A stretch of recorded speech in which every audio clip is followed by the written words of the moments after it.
Speaking of colors, what do you think of Sao Paulo yellow?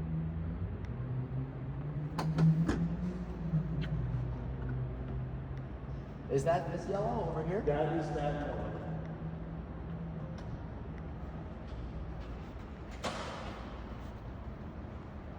I've seen this color a lot on that force. I've seen a couple, but Yeah, I shouldn't say a lot, but yes. yeah, it's not a very common color, and you can get on the M3 too. Okay. But I don't dislike it. Let's put it that way. To me, there's nothing at all about this car that I hate. Backhanded compliment. I don't dislike anything about it. I think the paint has a lot of different colors to it. It appears to be several different colors depending on the light. It does. The way that it reflects the sun, the way that it holds shadows, everything like that is unique. Now, would I purchase this color myself? Probably not. Yeah. However, I'm at the same juncture. I wouldn't do it. If somebody came into my shop with this car and I got the opportunity to work on a car with this color, I would have a blast. I would love it. I bet. Well, you can, looking at it right here, right down the character line, going towards the door, it almost looks more like a green than yellow. It does. It absolutely does. You get a little bit of lime green in But there. standing over there, like I said, it's a totally different color. Yeah, it is. It's a very cool color. I don't know that I would have done the yellow accents on the seats, but I think for the right person, it really works.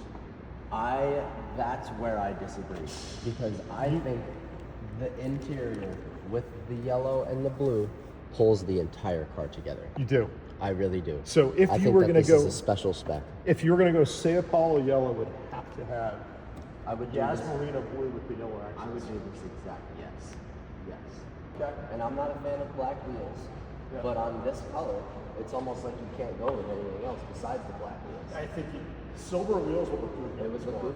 You can't do it. It would look like you're trying to be, modern color with old school style colored wheels, whereas black wheels are very modern, hence the new M5 wheels, they're black. And a lot of the cars in here have black wheels now because that's what the modern like is. Yeah. This steering wheel on this with the Alcantara. Yeah. So, and I personally would not do all control. Really? I mean, it varies. So if I was going to use this car, I'd put on driving license. every Yes, single time. yes. That is the right way to do it. Yeah. And you also can bring Alcantara back. You can sand Alcantara. Can you? Yes, absolutely. You sanded it? Yep. Oh yeah. What's the process for that? It's got to be painstaking. It's very laborious. Yeah. It takes a long time. You have to clean it very well, and then you have to sand it, and then you have to dry it properly.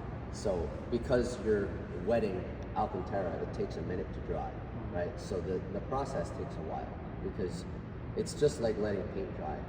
You paint something, then you gotta let it sit before you can do the next coat. So very similar with Alcantara.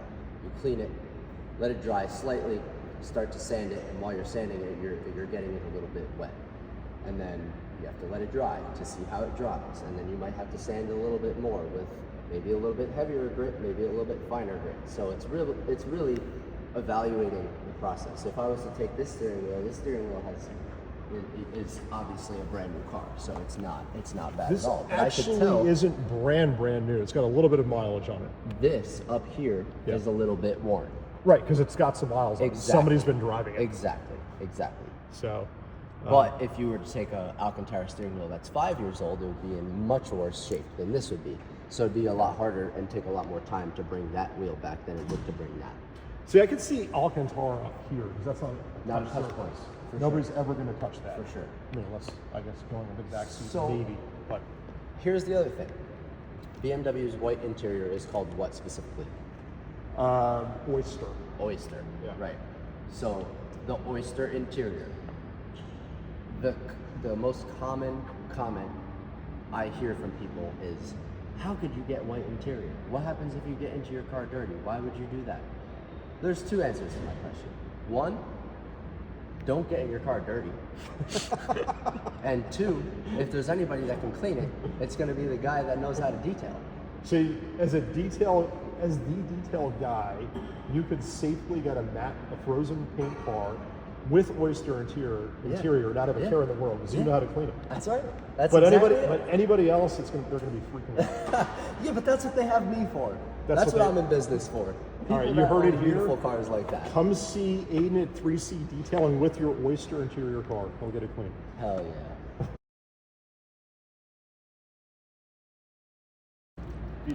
B7 Alpina. B7 Alpina. Aden, what are your thoughts? The color is insane. Rabbit gray. Rabbit gray. It's beautiful because once again we're going from lighting, right? The shadows, you think that this is just a gloss gray color. Yeah. And then you look at it in the sunlight, and I can see about 5 different colors.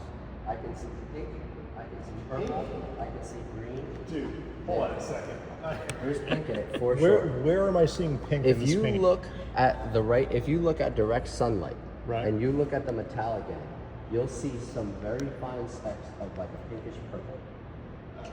I'm just gonna tell everybody right now I'm probably colorblind because I can't see any pink in this paint. Trust me, this is my job. I look at things like this. I see a lot of bronze. There's a lot of bronze. Don't see pink. That bronze also could be a hint of yellow as well. The amount of colors that go into a metallic Yellow, paint. I can see. The metallic paint, this metallic paint specifically, probably consists of anywhere from 5 to 10 colors, along with the base coat of the gray. Wow. Yeah. Yeah, it's definitely a cool color. I think it works on this car. It does. It's sinister, but it also pops at the same time.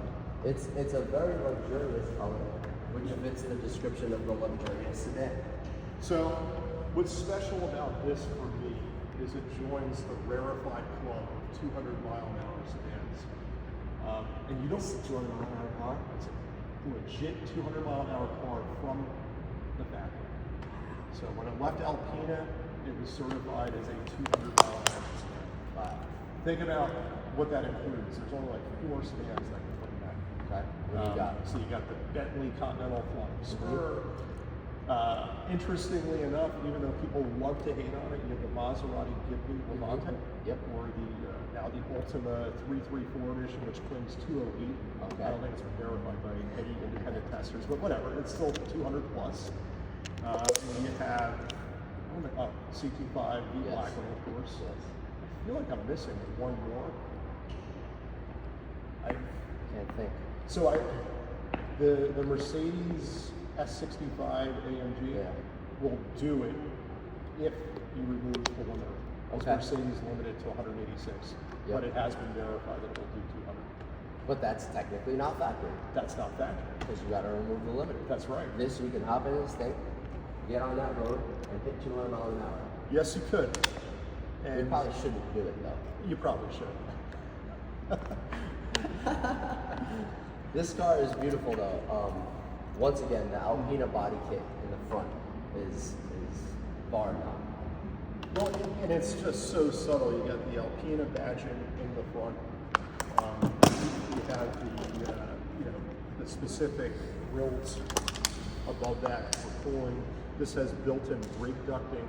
Again, you have similar mods done to the motor that they did on the XB7. The brake ducting is probably right in here, Yeah, right? it's not really obvious, but yes, air gets channeled through there. It cools the massive front brakes on this. It might go down here as well. Yep, it might. By the looks of it. Because this does have a gap that goes through. And on a 200-mile-an-hour sedan, you need that. Yes, you do. So The sticker on this is under 100, huh? it is slightly used. Yeah. Not a whole lot of Alpina B7s were made. Only got 2,000 of these of this. Yeah.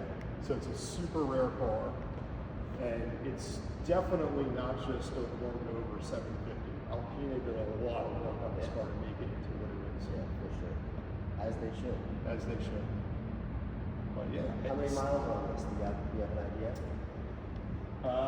Should say it here, 14,700 something. Wow. So pretty lightly used. So if you bought this car for under well, the sticker says 96.9. Mm. So if you took this car and you put a couple thousand miles a year, right? So it's 2022, let's say by year 2030, so 5 years from now, you've got under 30,000 miles on this car. What do you think the value of this car is going to stand in 5 years from now?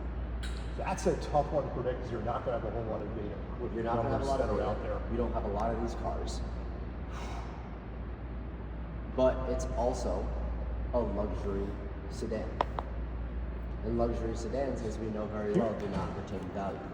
And here's the issue I have with this car.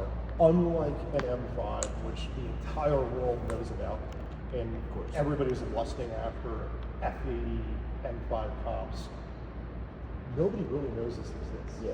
And that's going to hamper values too. I agree. So I think unfortunately it's going to get lumped in to kind of the rest of the luxury sedan segment, and it is going to suffer from a pretty fair amount of depreciation. That's my honest opinion. Which is when guys like us go on cars and bids. And we start buying these things. We start buying these things. 5 years from now. I really do like this thing, man. It is beautiful. Everything about it. Well, I love the badging too. Yes. How discreet it is. Like it almost blends into the paint. Yeah. But again, if you know, you know. And you know for yourself that I'm a big body sedan guy. Yeah. I love a big body sedan. So something like this for me is this is like the boss's car. You know? This is the ultimate boss's. You sedan. are the boss when you ride this car. Yes, you are. For Yes, sure. you are. If I saw one of these on the road and he came up behind me, I would definitely get in the right lane and let my man go. 100%. He's got somewhere to be. Check out the badging on the boot cover. I love how that's Oh done. wow, I didn't even notice that. See how discreetly very that's subtle. done? It's very subtle, But it's once you there. see it, you Yeah. can't unsee it. It's just one of those things. And it's just that, you know, these little touches on this car that elevate it from above a normal 7 Series. Now we have that Cheers. tag right there. What does that tag say? BMW Alpina B7. Yep, that is the Alpina plaque on the center console, telling you that it was lovingly made and breathed upon by Alpina themselves. So Mike, you told me a couple minutes ago that there is a X6M. Is it a competition? Yeah, you want to go check it out? Yeah. You So- said it's a pretty special color. It is a special color. Yeah. I'm not going to tell you what it is. Perfect. Because I want to see your first-hand reaction. Let's check it out. All right, let's do it.